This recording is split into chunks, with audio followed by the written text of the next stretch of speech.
You are now listening to the J Porks Experience. Listen free on iTunes or at theandydareshow.com. Now, here's Jay. Yo, what is the word, people? Welcome to another action-packed edition of the J Porks Experience. Who am I? I'm J Porks. Who's with me? With me on the other side of the glass, making sure this is a well-oiled podcast machine. Every week is the ever-popular Nobody. Oh, what a difference a week makes. I gotta tell you, last week I was ready to die. This week I'm so ready to live. I've got a couple of things to get to, a lot of things about the Grateful Dead here. Remember last week we were talking about the little get-togethers of some guys who used to be in a band called the Grateful Dead. And they're getting together, and they played some shows, some farewell shows in Santa Clara at Levi Stadium. Also, 3 nights at Soldier Field in Chicago, Andy's backyard. So we're going to talk about it a little bit, because last week with me, I was all about the this is all to get the fish contingency, and I don't know why they're doing this. I warmed up to it a couple of shows in. When you turn on the stream, and you look at all those people in the crowd, and they're all just having such a good time. I mean, everybody's just having a good time. You can't hate that. You know, unless like Eddie Vedder shows up, you can't hate that. But I will hate the way there are some journalists taking a route to this that I don't appreciate. And you can't call this the Core 4. You can call this the Grateful Dead before you call this the Core 4 of the Grateful Dead. Because Jerry Garcia is part of any Core 4 that involves the Grateful Dead. That's like if Trey Anastasio died and Fish toured and we called that the Key 3. It's not something that could be done. So let's just move on from that. Let's move on from calling it the Core 4. This isn't the Yankees. This isn't, this isn't Jeter, O'Neill, Posada, and Andy Pettitte. You know, this is not that. With Tino Martinez, not Paul O'Neill. This is not that at all. It's not. It's guys who played in the Grateful Dead getting back together to play some final Grateful Dead shows. I don't want to talk about something that I was made aware of years ago. My dad used to tell me stories about going to see the Grateful Dead, and I never got what he was talking about. He always said they wanted you to bootleg their show. I said, "What are you talking about?" And he said, "Yeah, they would always set up like extra speakers, like to make it easier for people to be able to record footage at a concert." And what? But well, yeah. So that's what it was. And Wired.com, along with, the New York Times is a piece too, but I first saw it at Wired, so I'm gonna read it to you from Wired.com. When the musicians once and forever known as the Grateful Dead take the stage in Chicago this weekend to cap a 2-city, 5-show 50th anniversary run, Deadheads the world over will have a myriad of ways to join the fun. As with any high-profile event these days, fans can tune in pay-per-view streams and satellite radio feeds, watch theatrical simulcasts, or attend any number of viewing parties. What sets the band's Fare Thee Well gigs apart isn't that all these options are available, but it's that they exist in large part because of the Grateful Dead itself. The group and its associates pioneered rock concert broadcasts, making it a regular practice, starting with a show at the Carousel Ballroom in 1968. 1968. The Dead, long stereotyped as hippies stuck in the summer of love, surely seemed anachronistic by the time it disbanded in 1995 and after the death of guitarist and songwriter Jerry Garcia. But the Grateful Dead remains one of the most innovative and tech-savvy bands in pop history. Stop right there. not pop history. Because pop is short for popular, and we're talking about a no-hit wonder. And we'll get into what no-hit wonder means a little later. Long before it became necessary or cool to do so, the band embraced the do-it-yourself ethos in everything from manufacturing its own gear to publishing its own music to fostering a decentralized music distribution system. The Dead's obsession with technology was almost inseparable from the band's psychedelic ambition and artistic independence. There at the back of the stadium floor, you'll see the symbol of all things Dead in tech, the Tapers. The Tapers, but all synonymous with the band. Though they may no longer use tape, these devoted obsessies lug pro-level gear into battlefield conditions to make righteous recordings of the band's jams, to be traded and uploaded, but never sold. Even before the band started officially sanctioning the practice in 1984, the Tapers built a worldwide music distribution system that sustained the Dead and helped launch bands like Fish, Widespread Panic, and dozens more.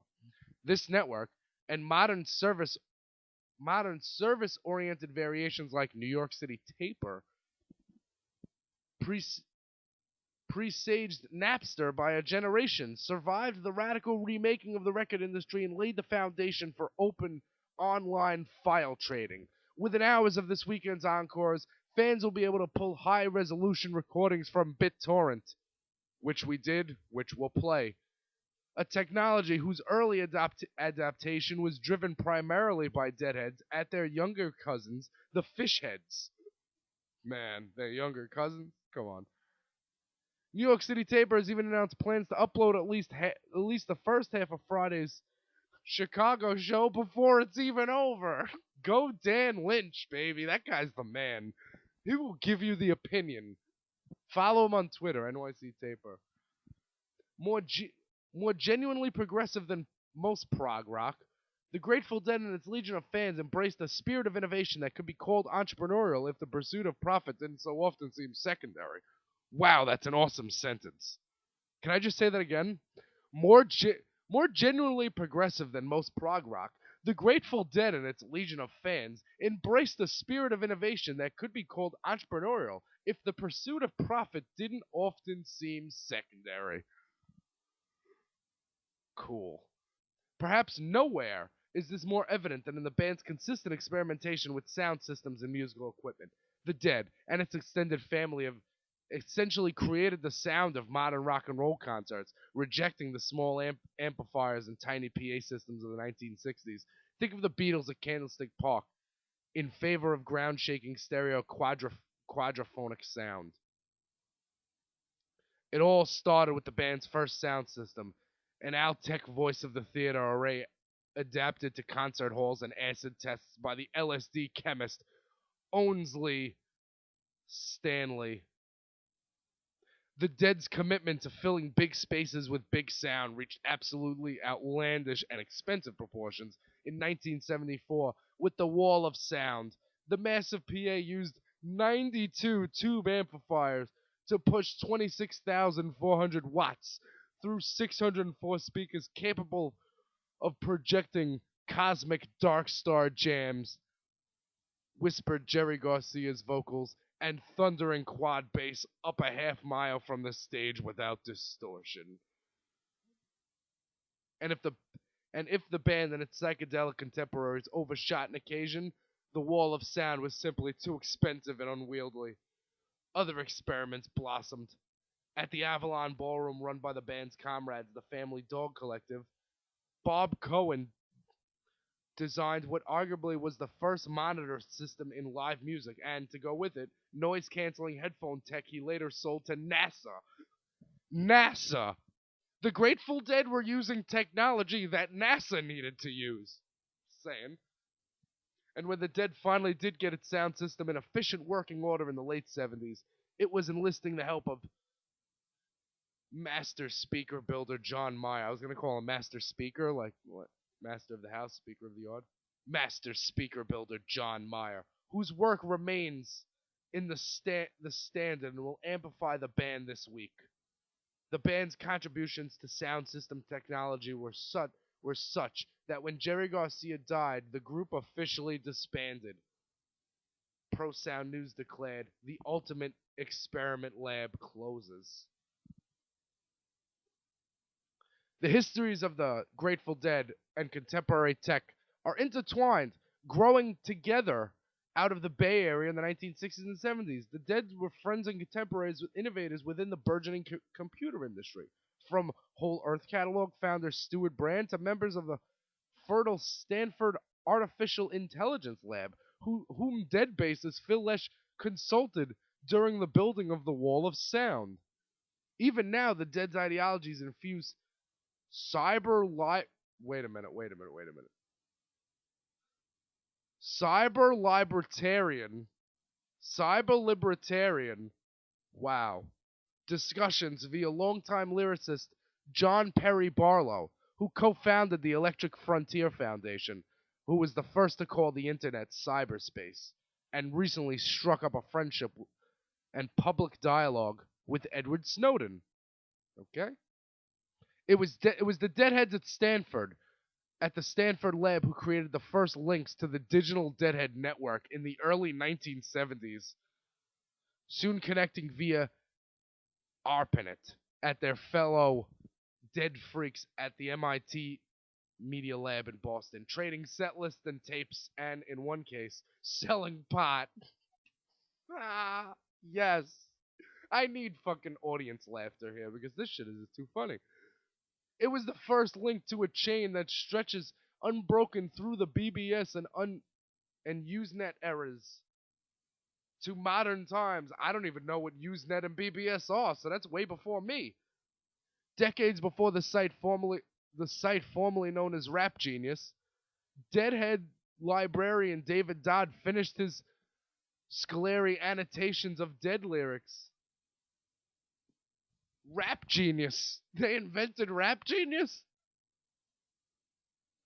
But forget the 60s or anything that may have pioneered. Even now, Deadheads and Jam fans remain perhaps the silent majority of the live concert and festival industry. Over the course of decades, the enthusiasm of Deadheads and their jammy ilk has continued unabated, capable of selling out, for example, the inaugural 70,000 person Bonnaroo Festival in 2002 before a single act was announced.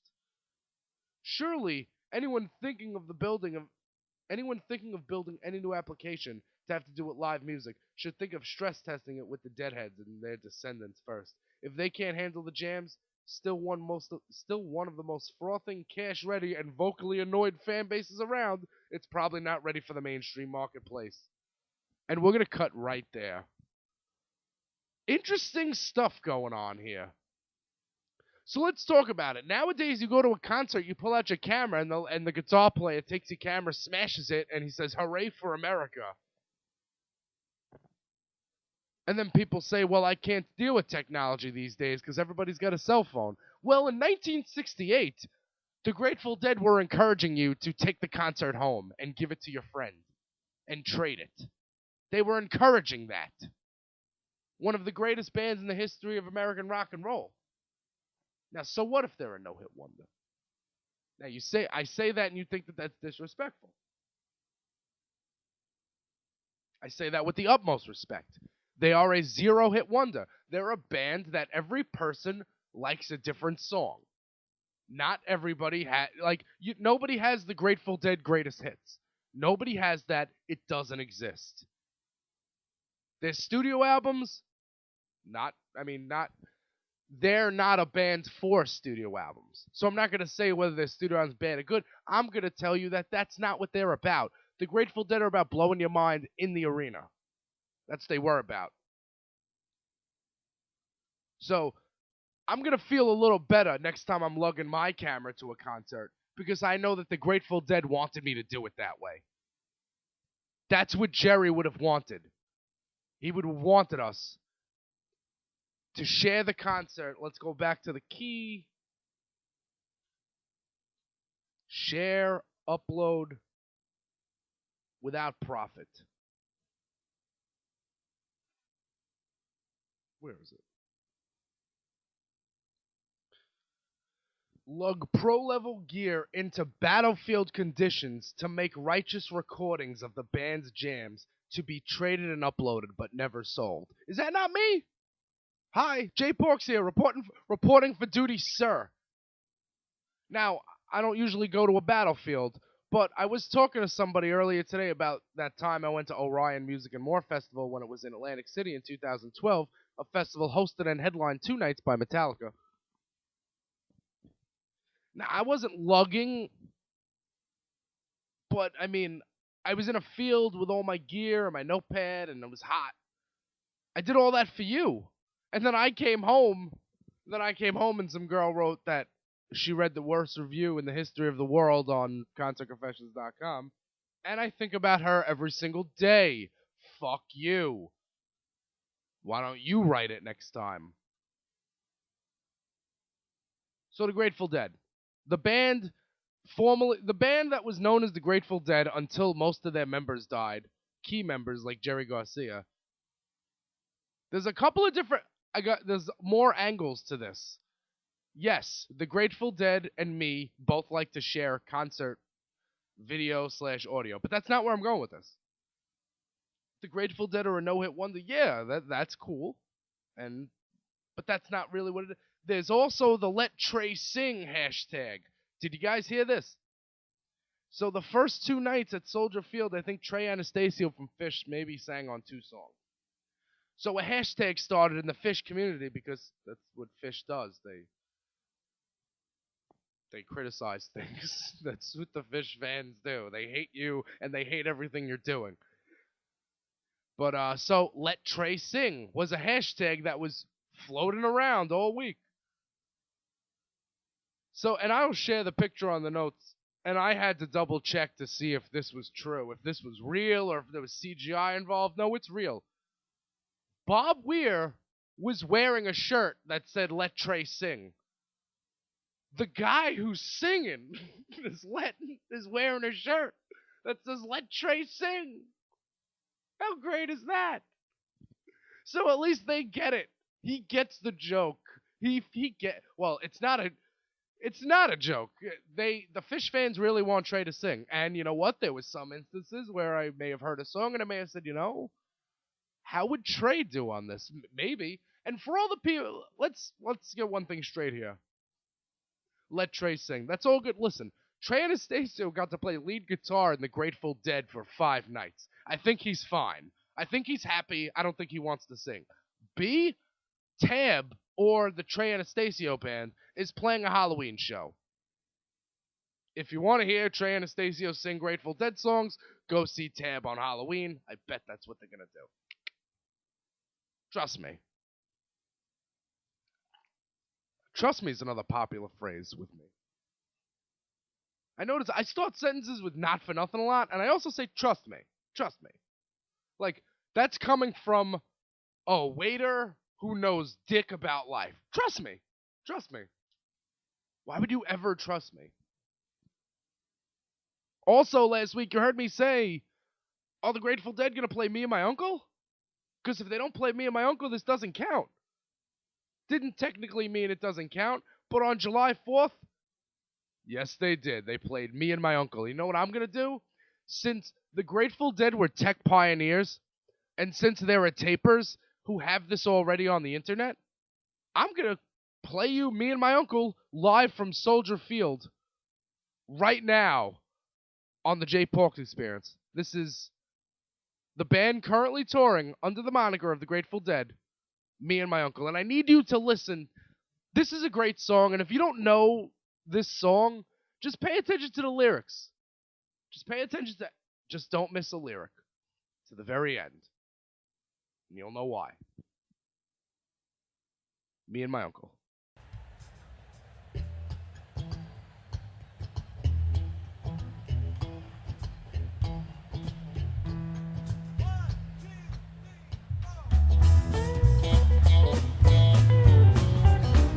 Well, me and my uncle went riding down South Colorado, just eastbound.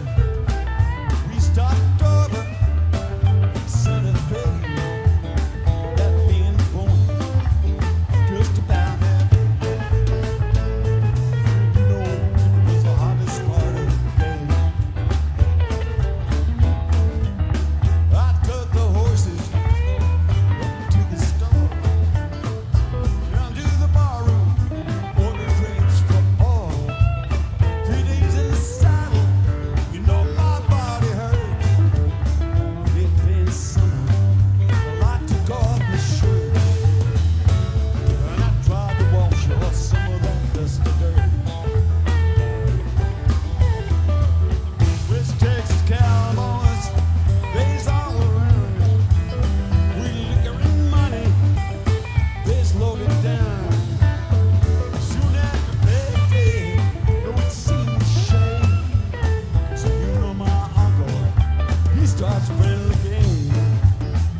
both got soul.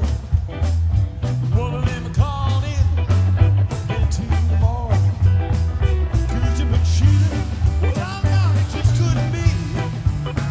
I know my uncle, he's as honest as me. Hey, and I'm as honest as a Denver man can be. One of them cowboys, he starts to draw. Well, I shot him down, Lord. He never saw. Shot me another. Well, I definitely want those. In the conclusion, Michael grabbed the gold. And we hightailed it down to Mexico. All of them cowboys, all of the gold. Lord, my uncle, God rest his soul. Taught me good love, taught me all I know. Taught me so well. Well, I grabbed that gold, and I whipped his dead ass there by the side of the road.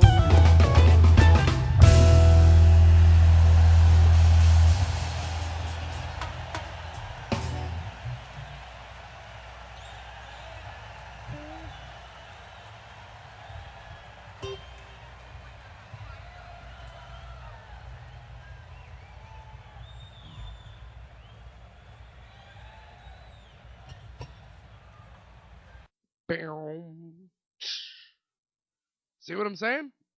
Is that not awesome? Now, you also might be asking yourself, Jay, why are you so obsessed with having the Grateful Dead play a song that they didn't even write? Well, because it's the song they've played the most live. 616 times they've played that song live. You might ask yourself, who wrote that song? I'm going to tell you who wrote that song. Because I love you people, and of course I'm here to tell it to you. Me and My Uncle is written by John Phillips. John Phillips is in the Mamas and the Papas. Funny, the thing about the Mamas and the Papas is that John Phillips doesn't have any kids. Right. Rough crowd tonight. I thought that would get over. I thought that joke would get over a little better. But Me and My Uncle is a song composed by John Phillips of the Mamas and the Papas and popularized versions by Judy Collins and the Grateful Dead.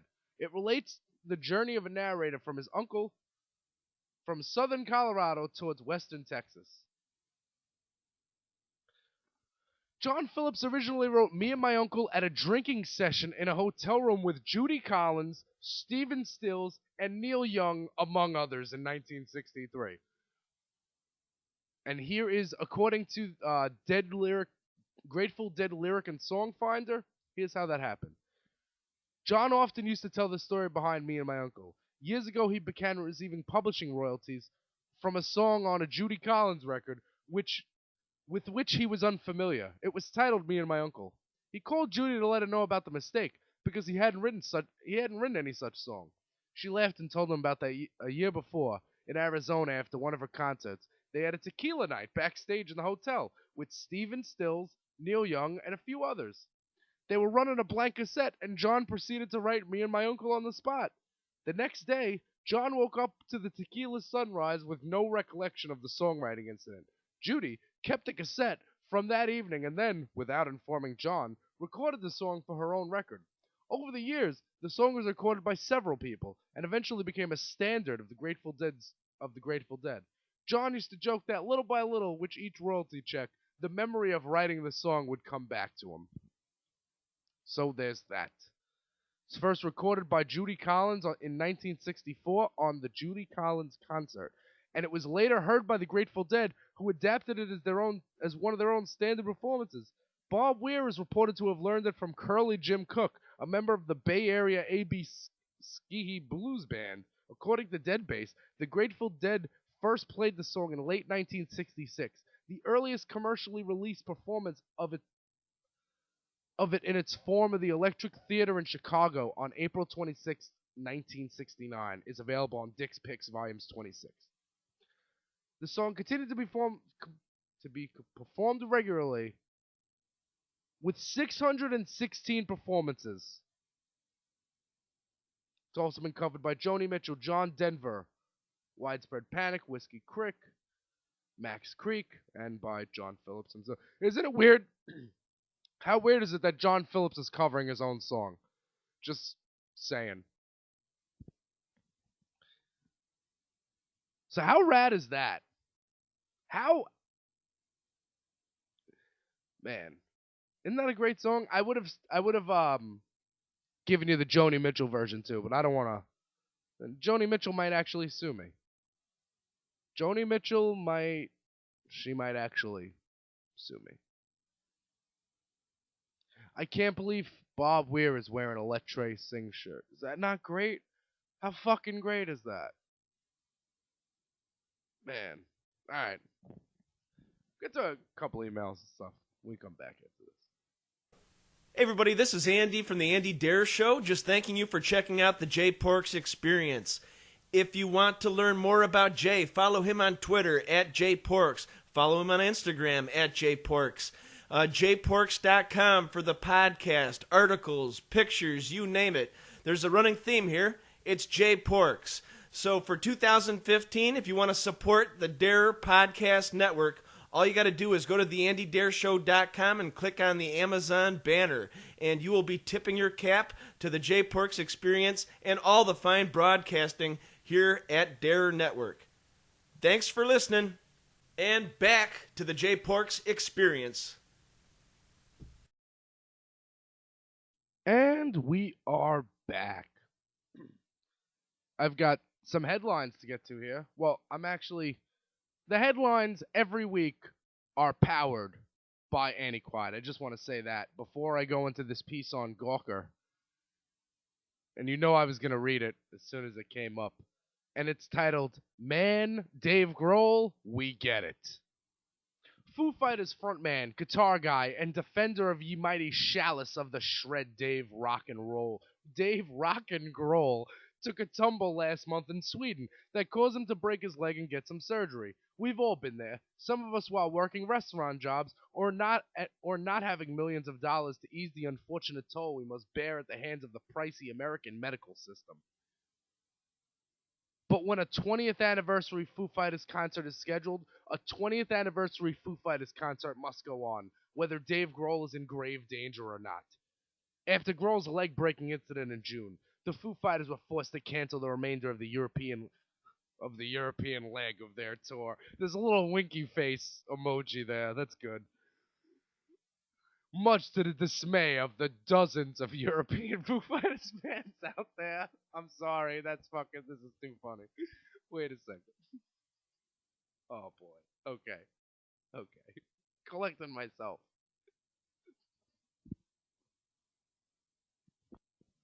I'm sorry, guys. It's sativa. I blame it on Silver Kush. Because I'm used to smoking indicas, and I'm used to just being relaxed and old dead, and this strain has me excited, and I get excited about things.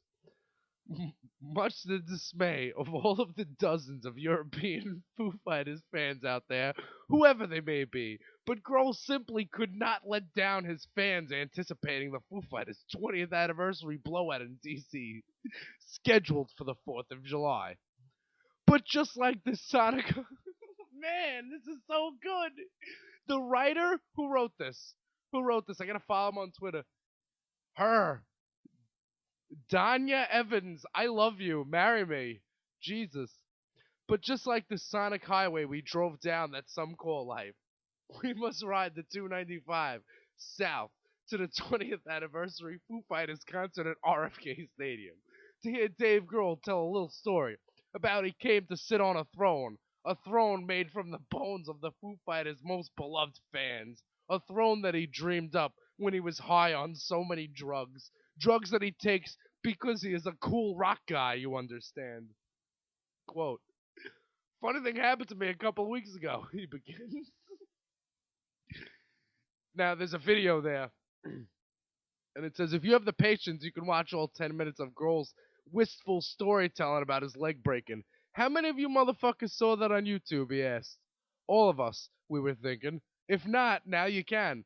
The rock guy fell, and now the rock guy shreds from atop a cool throne. Such is the life of a rock guy. Okay, Dave Grohl, we get it. You're one rock and roll motherfucker. You broke your leg because you fell off the stage doing what you love, rocking out on the guitar in front of a crowd of people who want to see you rock. Your whole life, it is dedicated to shred. You love to use curse words and do drugs and party. And look at you now, on a throne that's made out of guitars. You're a bad boy with a broken leg, but that won't stop you from playing such hits like Everlong and Learn to Fly for your fans. Much like your quest to save rock music, we get it. We get your whole thing, and we have since 1995. It's a lot. Enough already. No more stories, especially about breaking your leg. Thanks. I just want to say this. I don't want anyone to get hurt or break their leg. So I'm not here to say, wow, Dave Grohl's crying about breaking his leg. But much like your quest to save rock music, we get it. We get it. And that's enough already. I'm sorry about all the laughing, guys. That was just this is really well written.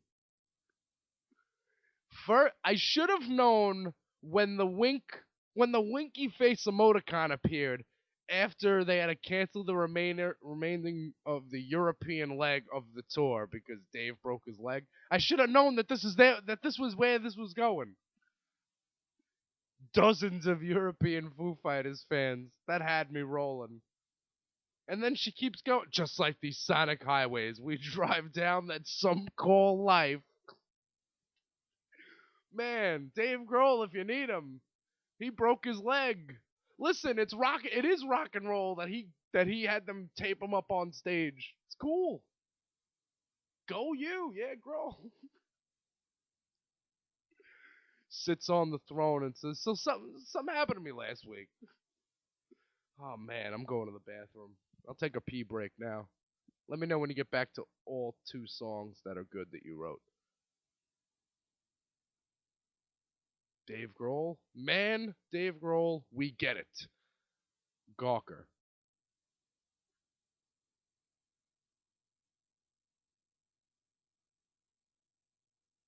And Pitchfork, I gotta tell you, the great people over at Pitchfork supplying you with news that they bought from bands that they bankroll.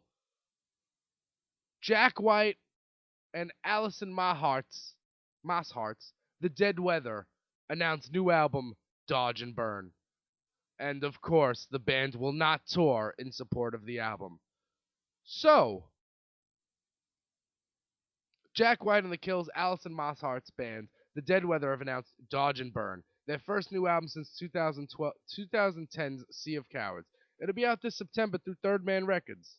Songs include Open Up, That's Enough, Rough Detective, It's Just Too Bad, Buzzkiller, which were previously released through Third Man's Vault subscription series, along with 8 new songs. Below, listen to samples of all 4 songs. I remember Rough Detective. That song was awesome. A deluxe edition will be available as a forthcoming release in the Vault series. The Dead Weather do not plan to tour behind Dodge and Burn. So, in other words, they don't plan to make money off this new album because Jack White has Third Man. He has you subscribe to Third Man Records and you just pay him a monthly fee. So he doesn't need to tour anymore. He doesn't want to tour because people are going to take out their cell phones. Didn't he walk out on a show in Detroit, his own hometown? Nice guy, that Jack White.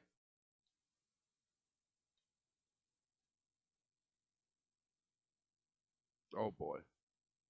NYC Taper is,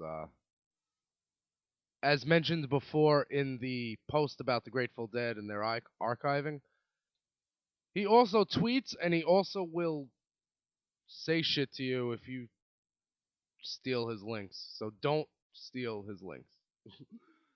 Don't do that. And let Trey sing. Anyway.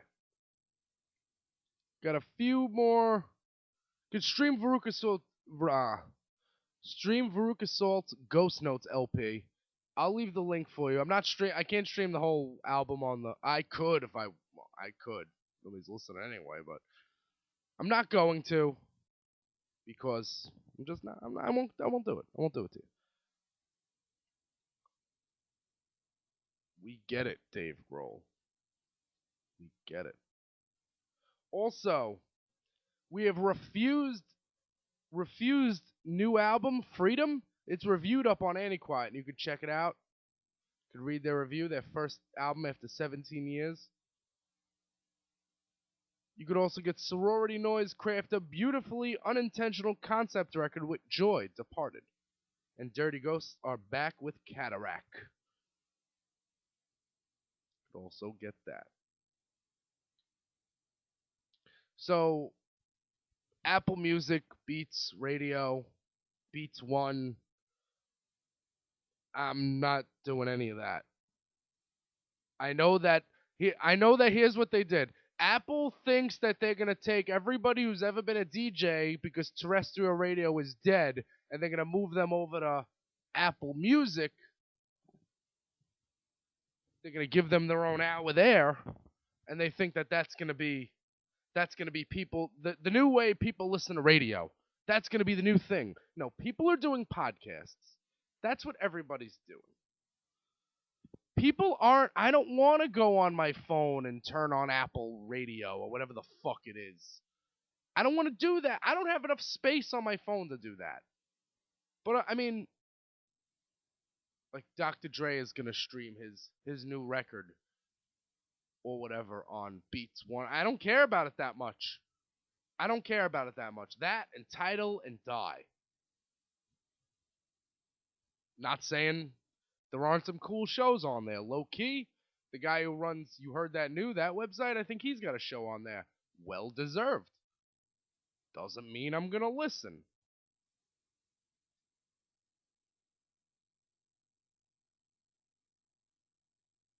Alright. Let's check out a few emails. The email segment would be sponsored by Funky Field Tips. If somebody from Funky Field Tips would get back in touch with me. If anyone wants to be a sponsor and they want to be... I need a sponsor that's like drug related. Something that's going to benefit me. I'm not going to have it brought to you by Charmin. You know what I'm saying? It does nothing for me. I'm not going to have it brought to you by Tube Socks, you know? So, somebody call Be Real. There are not any Funky Field Tips on the East Coast. Funky Field Tips providing a smooth smoking experience for the flower connoisseur. Got an email here from Dan. It says, the Dead played me and my uncle. Yeah, I know they did. And I talked about it. And I mentioned it.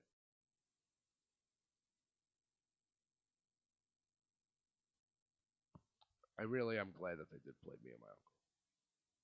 It's like, that made a happy 4th of July.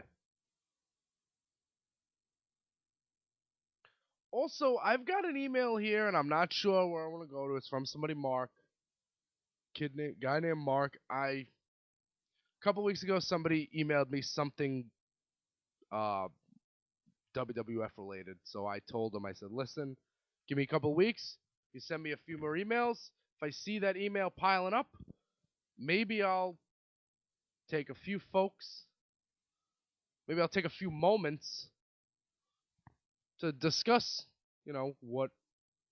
I'll take a few moments to answer your questions. If it doesn't chase anyone away, which I'm going to do, because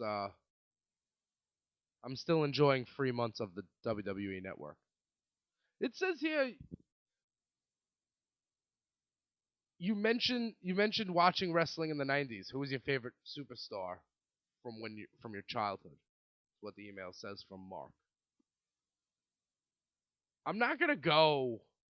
I will answer your question. I'm not going to go something... Ugh, man. Favorite guy all time? Probably Shawn Michaels. But if you want to talk about under the radar, not under the radar, but you want to talk about somebody who should have won the title in the 90s? Talk about the bad guy. Say hello to Reza Ramon, Chico. You ever see these promos he cut? He's throwing a fucking toothpick in your face. That guy's so gay. He is the only. His character is a drug dealer in Miami. You just like these monkeys in Miami, man. Need a little something? Asking for a handout. Guys, he is fucking Scarface. How amazing is that? And Scott Hall has one of the best wrestling minds in the business. If you talk to anybody who's ever been a promoter, talk to Bischoff, talk to Vince, you even listen to the Stone Cold podcast. Scott Hall, when he is sober or kind of sober, the genius mind for the business is just unfathomable. And I don't want to take credit, but you got what's happening this year at WrestleMania is probably, what is it, Sting Undertaker? That's what it's going to be. The only way Sting wouldn't be in that position if it wasn't for Scott Hall, because Sting was never a wear all black dark kind of guy. Sting was pretty colors. Sting was bleach blonde hair, face painted something different every week on Nitro. It was Scott Hall when the NWO was happening.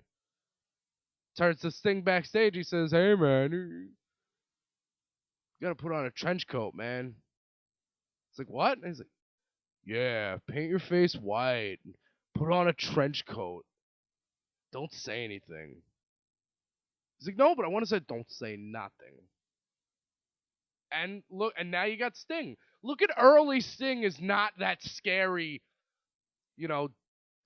demon, the crow type thing going on. That's not who Sting was. Scott Hall came up with that character to get Sting to leave him alone because NWO had so much heat. And because Sting was originally going to be the third guy until Hogan came and said, "Yo, that money train is not leaving without Hulkster on." That's a direct quote from Kevin Nash. The thing is, I watch all these fucking interviews on YouTube with the U-Shoot, and it's just really good. It's just really great stuff. But if you want to know who my favorite non-main event guy was in WWF 90s, besides like Shawn Michaels, had to be Reza Ramon. Also, I'm just going to say one more thing about wrestling really fast before I move on. They have no idea how to build a fucking superstar anymore. Because everyone's held the heavyweight title, and now they're, you got Big Show. Big Show's in a feud for the Intercontinental title. Yeah, maybe in like 2001 he should have been in a feud for the Intercontinental title. You can't go back. You can't win the world title. You could. You technically can. It's possible. But it's not something that's not how it should be. Like, all the guys who I say, wow, this guy'd be great for a contender for the Intercontinental title. It's like, he's a 2-time world champion.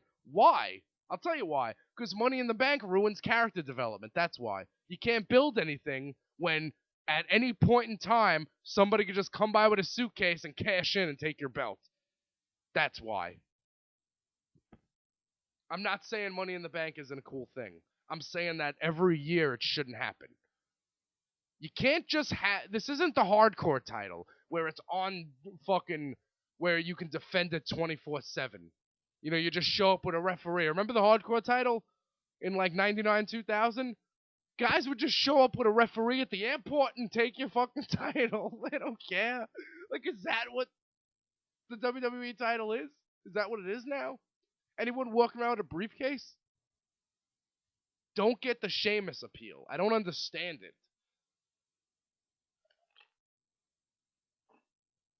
But whatever. That's my 5 minutes on that. And again, sorry guys. I'm sorry about that. Just, on Saturday they had that Beast from the East pay-per-view. Not a pay-per-view, but it was on WWE Network live from Tokyo. Kevin Owens lost NXT title.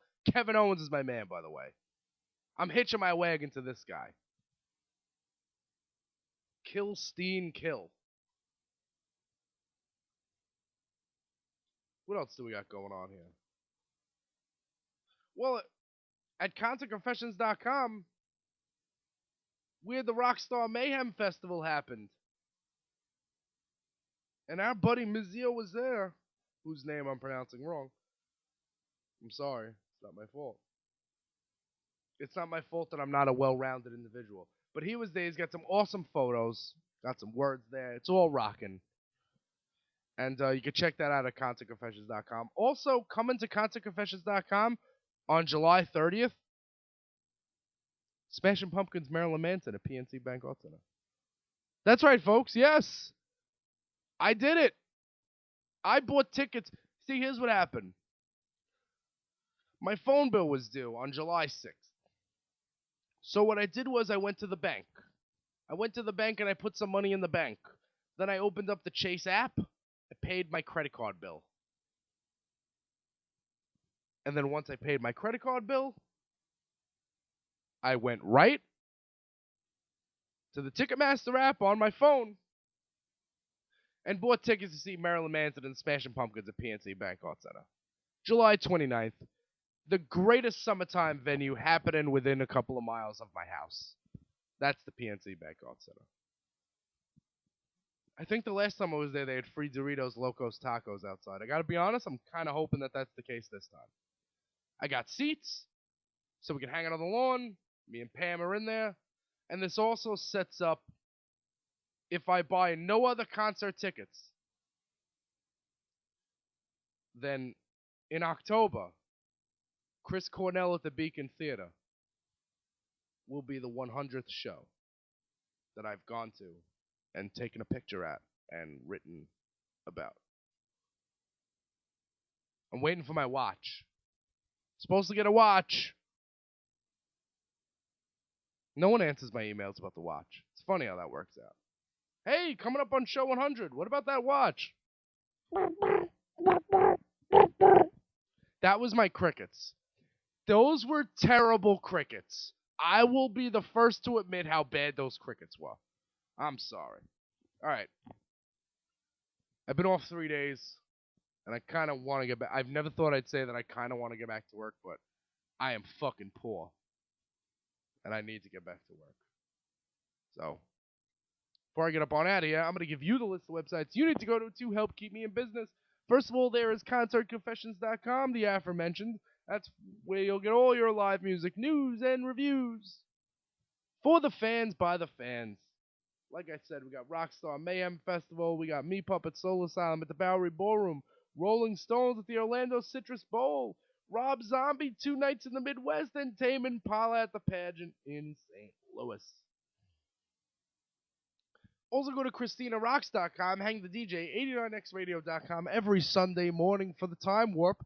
Throwback Alternative, Throwback Thursday every Sunday. It's Throwback Thursday, except it's 3 days later. But 8 to 12, 89xradio.com every Sunday morning. Christina Rocks bringing you the best. She is the coolest cucumber in the salad. And I gotta tell you, if there's any other cucumbers in that salad that think they're cooler than Christina, they are telling you lies. Also go to andydeer.com. That's headquarters. Not hedgequarters, where you would trim hedges, but headquarters. Where you can get the Andy Deer Show. That's the flagship show. You could also get the Tyler Kale Show. Little Kale Blast. You could also get Spin Class with Tyler and Andy. And the smooth, sultry zone of the J Porks Experience.